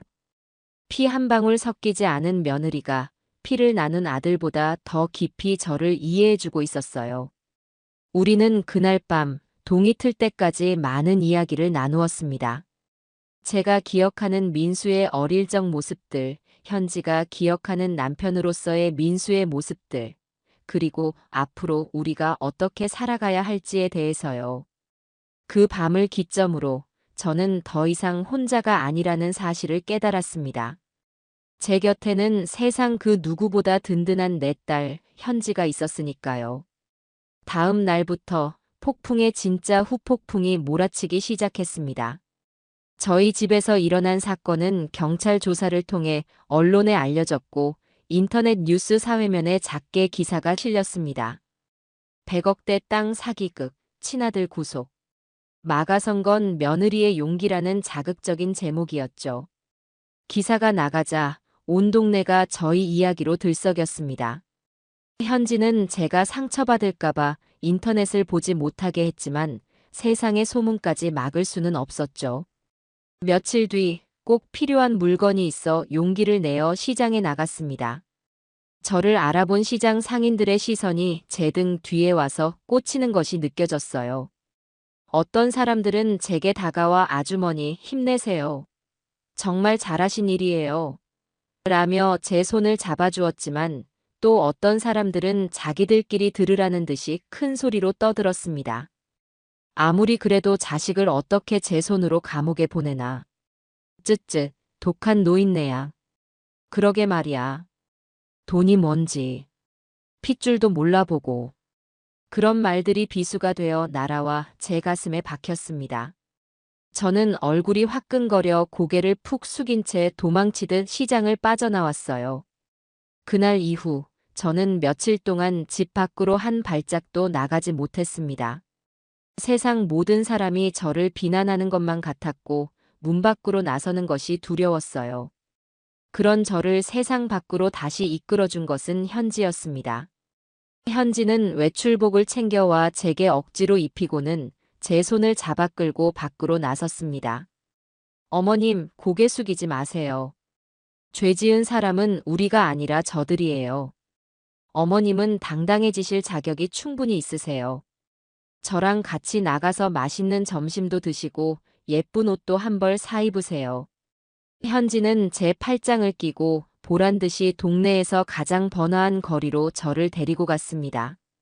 저를 향한 수군거림이 들려오면 현지는 단단한 방패가 되어주려는 듯 그들을 향해 매서운 눈빛을 쏘아주었죠. 그런 현지 덕분에 저는 쪼그라들었던 어깨를 조금씩 펼 수 있었습니다. 그래, 현지 말이 맞다. 나는 죄인이 아니다. 나는 피해자다. 당당해지자. 법적인 절차도 본격적으로 시작되었습니다. 저는 피해자이자 핵심 증인으로서 경찰서에 가서 여러 차례 진술을 해야 했습니다. 그럴 때마다 현지는 자신의 모든 일을 제쳐두고 저와 동행해 주었죠. 담당 형사는 젊은 여자분이셨는데 제 이야기를 들으며 함께 눈시울을 붉히기도 하고 어머님 정말 고생 많으셨습니다. 그리고 따님 같은 며느님을 두셔서 정말 다행입니다라며 현지의 용기 있는 행동에 칭찬을 아끼지 않았습니다. 곧이어 변호사도 선임해야 했습니다. 현지는 며칠 밤을 새워가며 인터넷을 뒤지고 지인들에게 수소문해서 여성 인권과 사기 사건 전문으로 실력 있고 인품 좋기로 소문난 박지연 변호사님을 찾아왔어요. 저희는 함께 변호사 사무실을 찾아갔습니다. 박 변호사님은 저희의 이야기를 1시간 넘게 진지하게 들어주시더니 안경을 고쳤으며 말했습니다. 어머님 그리고 사모님. 두 분은 정말 대단하고 중요한 일을 하셨습니다. 이런 사건 생각보다 아주 많아요. 하지만 가족이라는 이름 아래 혹은 세상의 시선이 두려워 피해 사실을 묵인하고 넘어가다가 더 큰 피해를 보는 경우가 허다합니다. 두 분의 용기가 분명 또 다른 피해를 막는 선례가 될 겁니다. 제가 두 분의 싸움에 힘이 되어 드리겠습니다. 변호사님의 따뜻하고 힘있는 말에 저는 제가 단순히 개인의 재산을 지킨 것이 아니라 더 큰 무언가를 위해 싸우고 있다는 생각을 하게 되었습니다. 실제로 저희 사건이 알려지자 최 실장 일당에게 비슷한 사기를 당할 뻔했던 다른 동네 어르신들이 저희에게 연락을 해오기도 했어요. 그들은 저희 덕분에 계약 직전에 사기라는 것을 깨닫고 평생 모은 재산을 지킬 수 있었다며 떨리는 목소리로 연신 고맙다는 인사를 전했습니다. 물론 모든 과정이 순탄하지만은 않았습니다. 아니나 다를까 민수 쪽에서 선임한 변호사는 어떻게든 형량을 줄이기 위해 저희를 공격하기 시작했습니다. 그들은 제가 정신이 온전치 못한 노인이며 며느리인 현지가 재산을 노리고 시어머니와 남편을 이간질한 악녀라는 식의 터무니없는 주장이 담긴 의견서를 법원에 제출했습니다. 그 서류를 읽는 날, 저는 분노와 모멸감에 온몸이 떨렸습니다. 현지는 묵묵히 제 손을 잡아주었지만 그 아이의 눈에도 분한 눈물이 그렁그렁 맺혀 있었죠. 재판을 준비하는 과정에서 저는 민수가 저지른 죄의 증거들을 몇 번이고 다시 마주해야 했습니다. 그때마다 가슴이 무너져 내리는 아픔을 겪어야 했죠. 어떤 날은 악몽을 꾸다 소리를 지르며 깨어났고 어떤 날은 하루 종일 입맛이 없어 물 한 모금 넘기지 못했습니다. 그럴 때마다 현지는 제 곁을 묵묵히 지켰습니다. 제가 밤새 잠 못 이루고 뒤척이면 따뜻한 대추차를 끓여다 주었고 제가 식사를 거르면 좋아하는 갈치조림이라도 만들어 억지로 입에 넣어 주었습니다. 현지가 없었다면 저는 아마 그 길고 험난한 싸움을 결코 버텨내지 못했을 겁니다. 폭풍이 핥히고 간 자리는 이토록 아프고 쓰렸지만 그 상처투성이 땅 위에서 저와 현지의 관계는 세상 그 어떤 시련에도 흔들리지 않을 만큼 단단하고 깊은 뿌리를 내리고 있었습니다. 그렇게 몇 달의 시간이 속절없이 흘렀어요.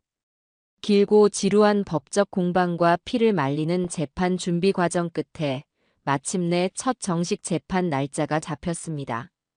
재판이 열리는 날 아침, 저는 밤새 단 한숨도 자지 못했어요.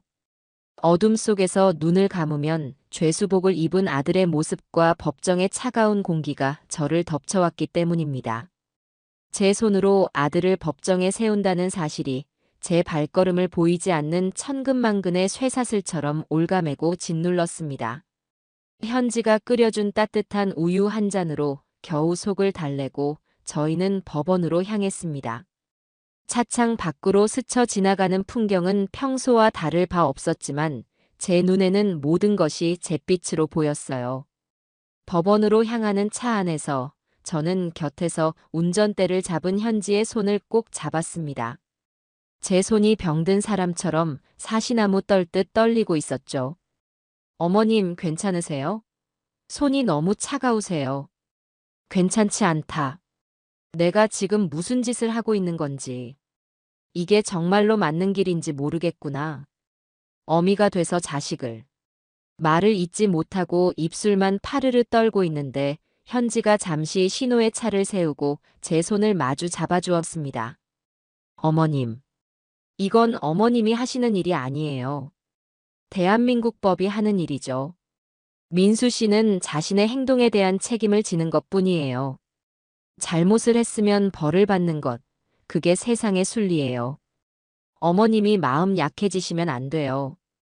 그래야 민수 씨도 자신의 죄를 제대로 돌아볼 수 있을 거고요. 현지의 단단하고 흔들림 없는 목소리에 저는 다시 한번 흩어지려는 마음을 다잡았습니다. 그래, 현지 말이 맞다. 이건 내가 단죄하는 것이 아니다. 그 아이가 저지른 죄의 무게를 사회의 법도가 재어주는 것뿐이다. 법원 주차장에 차를 세우고 건물로 들어서는 순간 저희는 입구에서 기다리고 있던 기자들에게 둘러싸였습니다. 수십 개의 카메라 플래시가 번개처럼 터지고 마이크들이 인정사정 없이 제 얼굴 앞으로 들이닥쳤습니다.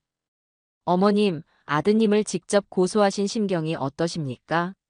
며느님, 남편을 고발했는데 후회는 없으신가요? 무례한 질문들이 소음이 되어 제 귀를 파고들었습니다.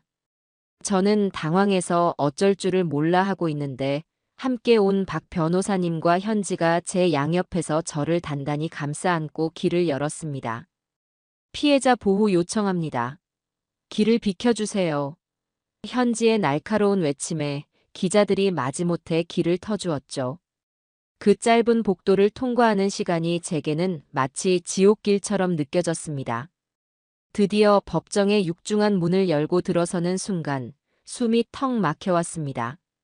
넓은 법정의 방청석에는 기자들과 저희 사건에 관심을 가진 사람들이 가득 차 있었고 모든 시선이 일제히 저희에게로 쏟아졌습니다. 그리고 저 앞 피고인석에는 푸른 죄수복을 입은 아들 민수가 고개를 푹 숙인 채 앉아 있었습니다. 교도관 옆에 앉아 있는 모습이 너무나 낯설고 이질적이었어요. 구치소에서 지내는 동안 얼마나 고생을 한 건지 몇 달 사이에 녀석의 얼굴은 반쪽이 되어 있었고 머리도 희끗희끗해진 것 같았습니다. 그 초라하고 처량한 뒷모습을 보니 저도 모르게 가슴 한쪽이 저며오는 것을 느꼈습니다. 재판은 일사천리로 진행되었습니다. 검사는 현지가 제출한 증거들을 하나씩 스크린에 띄우며 민수와 최 실장 일당의 범죄 사실을 논리정연하게 설명했습니다. 이중 계약서, 유령 회사를 통한 자금 세탁 계획, 그리고 그들이 주고받은 노친내 운운하는 대화 내용까지. 그들의 추악한 범죄 행각이 법정 안에 있는 모든 사람들에게 낱낱이 공개될 때마다 방청석에서는 나지막한 탄식이 터져 나왔습니다. 저는 차마 스크린을 똑바로 쳐다볼 수가 없어 그저 제 무릎만 내려다보고 있었어요. 민수의 변호사는 끝까지 민수가 최 실장에게 속은 순진한 아들이었을 뿐이라고 주장했습니다. 사업 실패로 인한 극심한 압박감에 잠시 판단력이 흐려졌을 뿐 결코 어머니의 재산을 가로채려는 악의는 없었다고 변론했죠. 심지어 그는 제가 치매기가 있는 노인이며 며느리 현지가 재산을 노리고 이 모든 일을 꾸몄다는 식의 터무니없는 주장까지 펼쳤습니다. 그 말을 듣는 순간 저는 실소를 금할 수 없었습니다.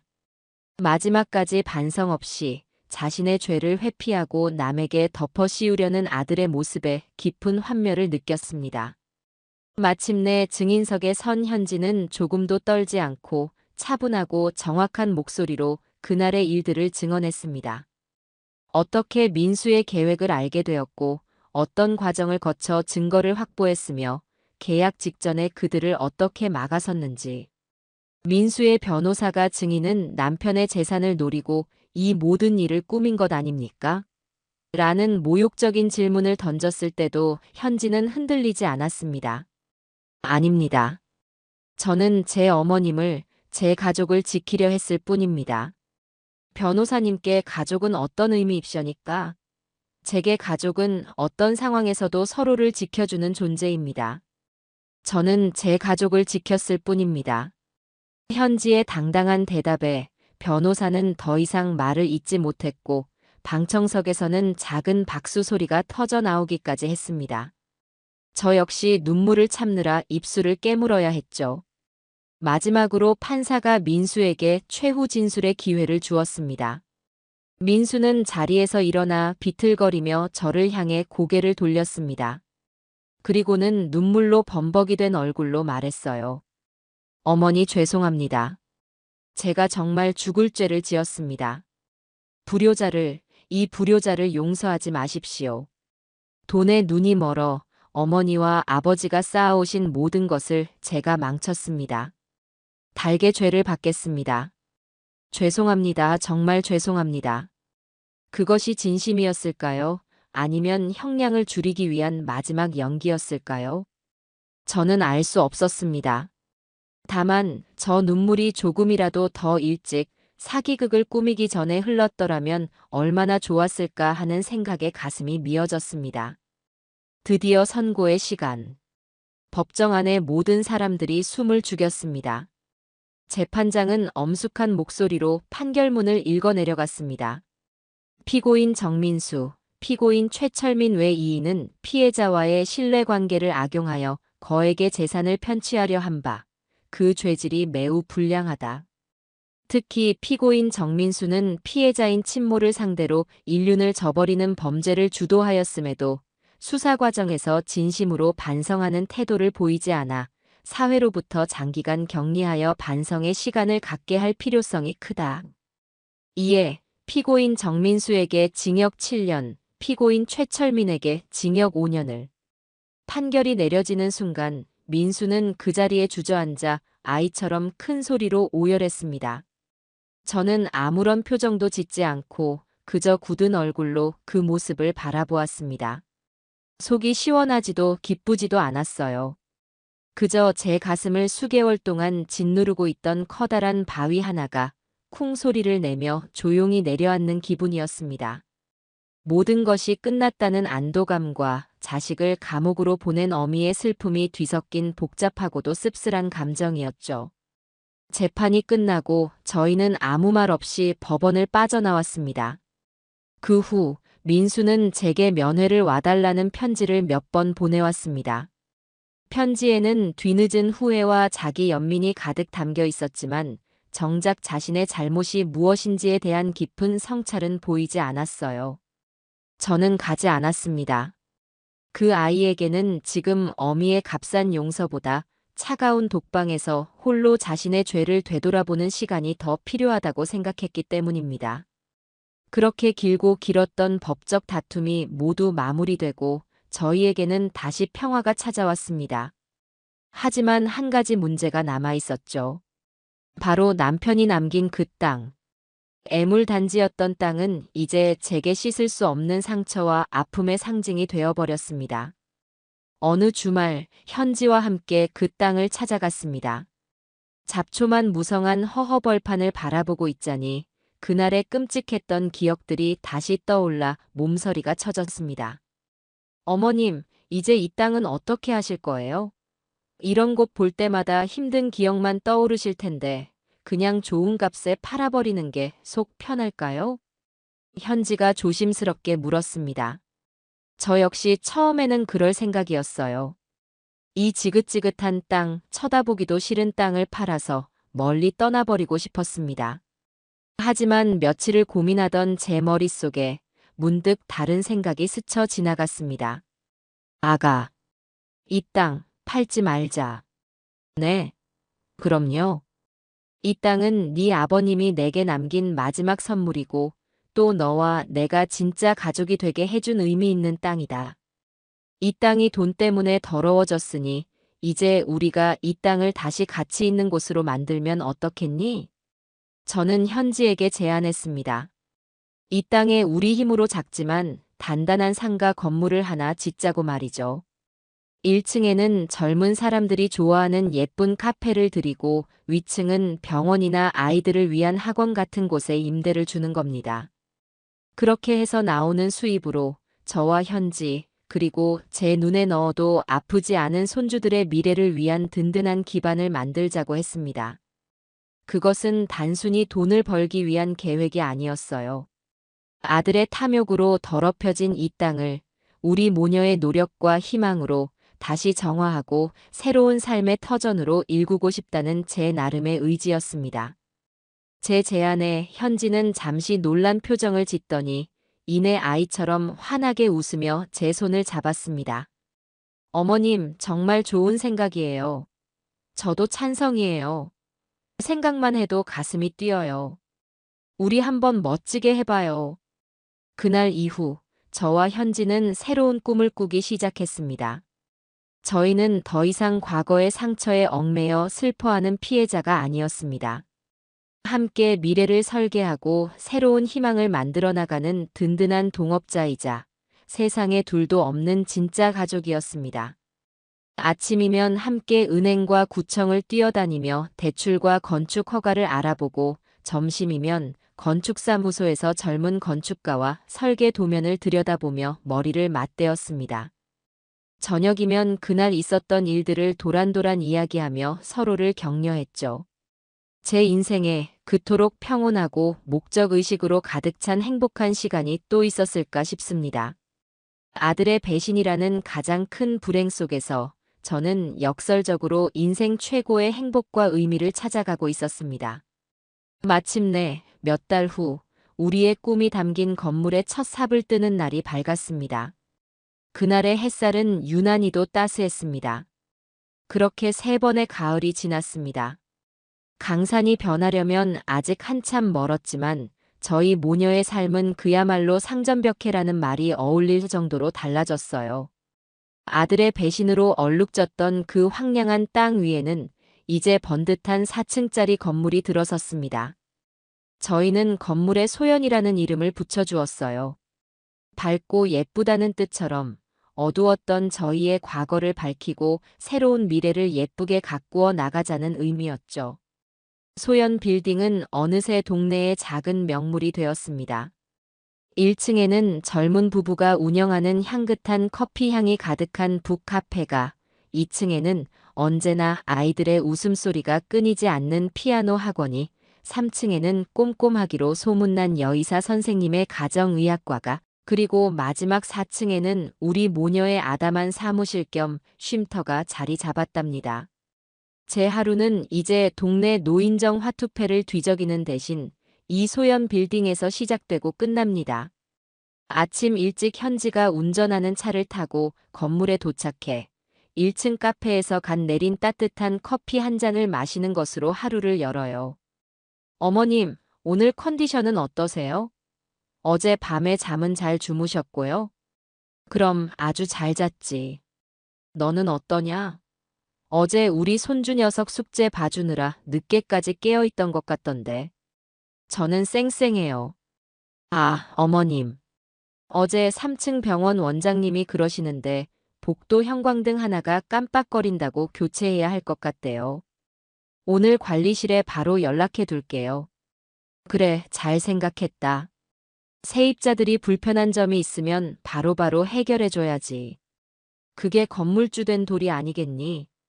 저와 현지는 이제 더 이상 어색한 시어머니와 며느리가 아니에요.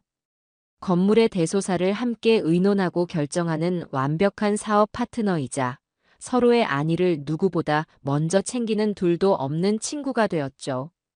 현지는 똑 부러지는 일처리로 건물의 실무를 도맡아 했고, 저는 넉살 좋은 동네 할머니로서 세입자들과의 관계를 다독이며 꾸준히 일을 살폈습니다.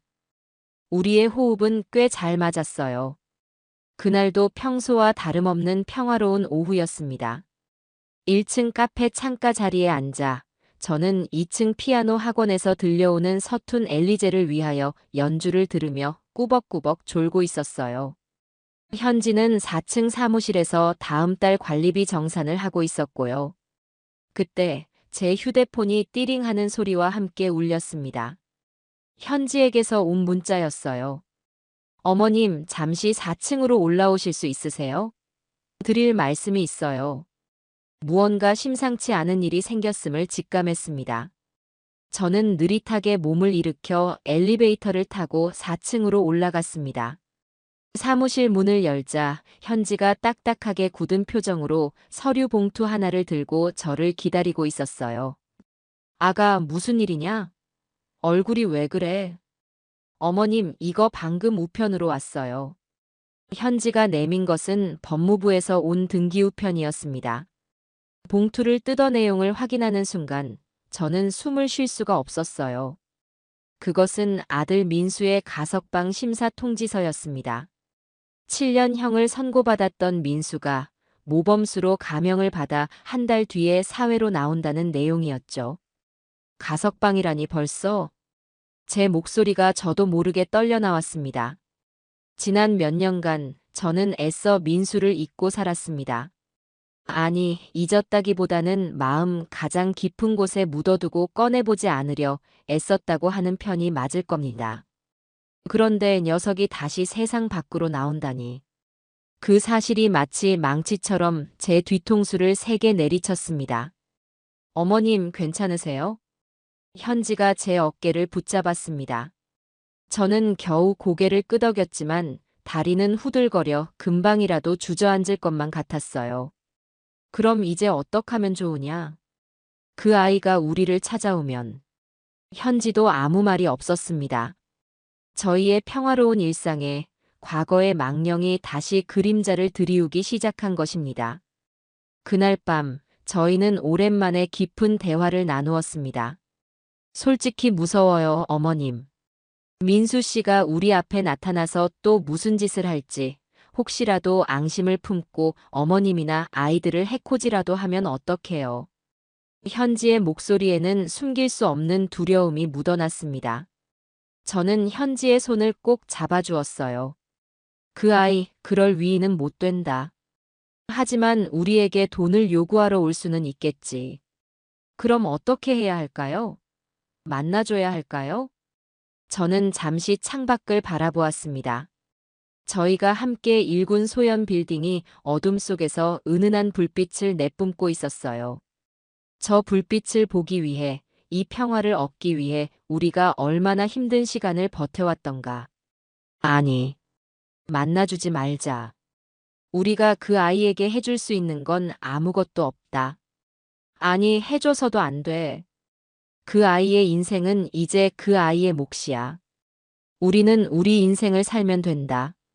제 단호한 말에 현지는 고개를 끄덕였습니다. 저희는 그렇게 마음을 정했습니다. 민수가 찾아오더라도 절대 만나주지 않기로. 철저히 없는 사람으로 여기기로. 하지만 마음을 정한 것과는 별개로 한 달이라는 시간은 불안과 긴장 속에서 흘러갔습니다.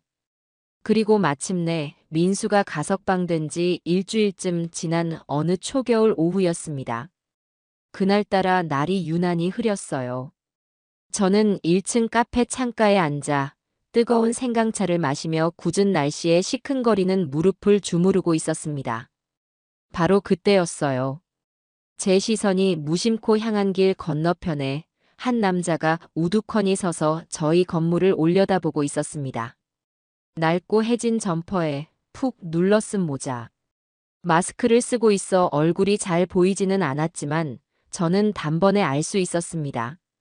제 아들 민수였어요. 몇 년의 세월은 그 아이를 완전히 다른 사람으로 만들어 놓았습니다. 한때는 번지르르한 기름기가 흘렀던 모습은 온데간데 없고 고생에 찌든 한 중년 남자의 고단한 어깨만이 그곳에 서 있었죠. 민수는 한참 동안 미동도 없이 저희 건물만 올려다보았습니다. 자신의 탐욕이 앗아간 그 땅 위에 자신 없이도 너무나 번듯하게 세워진 건물을. 그리고 그 건물 1층에서 평화롭게 차를 마시고 있는 늙은 어머니를. 심장이 다시 쿵쾅거리기 시작했습니다. 그가 길을 건너올까? 이 카페 문을 열고 들어올까? 바로 그때 2층 학원을 다녀오던 현지가 제게 다가왔습니다. 어머님, 밖에 오래 계셔서 추우시겠어요. 이거라도 두르세요. 현지는 자신의 목도리를 풀어 제 어깨에 둘러주었습니다. 길 건너편에 서 있는 민수도 저희의 모습을 똑똑히 보았을 겁니다. 자신을 감옥에 보낸 어머니와 아내가 세상에서 가장 다정한 모녀처럼 서로를 챙기는 모습을. 자신은 결코 낄 수 없는 완벽하게 견고한 그들의 세상을. 얼마나 지났을까요? 민수는 저희를 향해 아주 희미하게 고개를 한번 꾸벅 숙이는 것 같았습니다. 그것은 용서를 구하는 인사도 아쉬움을 표하는 인사도 아니었어요. 그저 모든 것을 인정하고 포기하는 패자의 마지막 인사처럼 보였습니다. 그리고는 이내 몸을 돌려 정처 없이 인파 속으로 걸어 들어갔습니다. 다시는 돌아보지 않고 그렇게 완전히 사라져버렸어요. 저는 그가 사라진 길모퉁이를 한참이나 바라보았습니다. 현지가 제 어깨를 잡으며 물었어요. 어머님 괜찮으세요? 저는 현지를 돌아보며 제 평생 가장 편안하고 환한 미소를 지어 보였습니다. 그럼 괜찮고 말고. 이제 정말로 다 끝났구나. 그렇습니다. 모든 것이 정말로 끝났습니다.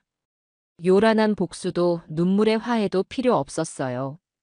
그저 자신의 실패를 인정하고 스스로 돌아서는 아들의 뒷모습을 보는 것. 그것이 제게는 가장 완벽한 마침표였어요.